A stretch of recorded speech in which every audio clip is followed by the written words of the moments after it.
الحمدللہ وحدہ والصلاة والسلام علی من لا نبی بعد اما بعد فاعوذ باللہ من الشیطان الرجیم بسم اللہ الرحمن الرحیم۔ معزز ناظرین گرامی السلام علیکم، میں ہوں محمد عامر الاسلام۔ عوف بن مالک اشجعی رسول اللہ صلی اللہ علیہ وآلہ وسلم کے ایک بہت ہی پیارے صحابی ہیں۔ ایک دفعہ ان کے بیٹے حضرت سالم رضی اللہ تعالی عنہ کو مشرکین نے گرفتار کر لیا۔ عوف بن مالک اشجعی رضی اللہ تعالی عنہ رسول اللہ صلی اللہ علیہ وآلہ وسلم کی بارگاہ میں حاضر ہوتے ہیں اور اپنی مفلسی اور فاقہ مستی کی شکایت کرتے ہیں، اور ساتھ ساتھ رسول اللہ کی بارگاہ میں یہ بھی عرض کرتے ہیں، یا رسول اللہ میرے بیٹے حضرت سالم کو مشرکین نے گرفتار کر لیا ہے۔ اللہ کے نبی صلی اللہ علیہ وآلہ وسلم نے حضرت عوف بن مالک اشجعی سے ارشاد فرمایا، اے عوف، جاؤ اور جا کے صبر اور پرہیزگاری کی زندگی بسر کرو، اور اس کے ساتھ ساتھ تم اس وظیفے کا لا حول ولا قوت الا باللہ العلی العظیم اس کا کثرت سے ورد کرو۔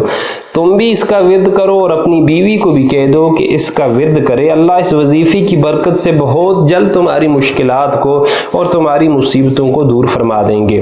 حضرت عوف بن مالک اشجعی گھر میں تشریف لاتے ہیں اور اپنی بیوی کو یہ وظیفہ تلقین فرماتے ہیں، اور دونوں میاں بیوی مل کے صبح شام بکثرت اس وظیفے کا ذکر شروع کر دیتے ہیں۔ اب اس وظیفے کا اثر یہ ہوا کہ کچھ ہی روز گزرے تھے کہ ایک دن مشرکین حضرت سالم رضی اللہ تعالیٰ عنہ سے بے خوف ہو گئے اور ان سے غافل ہو گئے۔ تو حضرت سالم کو جوں ہی موقع ملتا ہے آپ مشرکین کی قید سے فرار ہو جانے میں کامیاب ہو جاتے ہیں، اور ان کی قید سے نکلتے ہوئے ساتھ ان کی 4000 بکریاں اور 50 اونٹ بھی ہانک کر مدینے میں لے آتے ہیں۔ ایک دن حضرت عوف بن مالک اشجعی اور ان کی بیوی گھر میں موجود تھے، دروازے کے اوپر دستک ہوتی ہے۔ جا کے جب دروازہ کھولتے ہیں کہ دیکھتے ہیں کہ سامنے ان کا بیٹا حضرت سالم موجود ہے، تو خوشی کی کوئی انتہا نہ رہی۔ دوڑے دوڑے رسول اللہ کی بارگاہ میں تشریف لائے اور آ کے یہ خوشخبری رسول اللہ کو سنائی کہ یا رسول اللہ، آپ نے جو ہمیں ورد عطا فرمایا تھا اس کی برکت سے اللہ نے ہمارے بیٹے کو قید سے رہائی نصیب فرما دی ہے۔ یا رسول اللہ، میرا بیٹا جب ان کی قید سے نکلا ہے تو ساتھ ان کی 4000 بکریاں اور 50 اونٹ لے آئے۔ یا رسول اللہ، یہ اونٹ اور بکریاں کیا ہمارے لیے حلال ہیں یا نہیں؟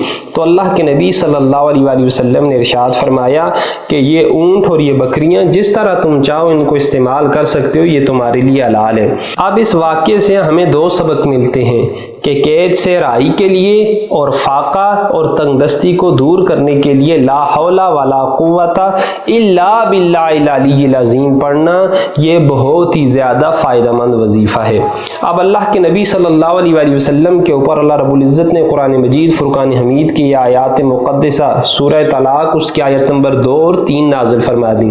اللہ نے قرآن میں ارشاد فرمایا، وَمَن يَتَّقِ اللَّهَ يَجْعَل لَّهُ مَخْرَجًا، فرمایا جو اللہ سے ڈرے اللہ اس کے لیے نجات کی راہ نکال دے گا، وَيَرْزُقْهُ مِنْ حَيْثُ لَا يَحْتَسِبُ، اور اس کو ایسی جگہ سے روزی عطا کرے گا جہاں سے اس کا گمان بھی نہیں ہوگا، وَمَن يَتَوَكَّلْ عَلَى اللَّهِ فَهُوَ حَسْبُهُ، اور جو اللہ کے اوپر بھروسہ کرے گا تو اللہ بے شک اس کے لیے کافی ہو جائے گا۔ آگے ارشاد فرمایا، إِنَّ اللَّهَ بَالِغُ أَمْرِهِ قَدْ جَعَلَ اللَّهُ لِكُلِّ شَيْءٍ قَدْرًا، آگے ارشاد فرمایا بے شک اللہ اپنا کام پورا کرنے والا ہے، اور بے شک اللہ نے ہر چیز کا ایک اندازہ مقرر فرما دیا ہے۔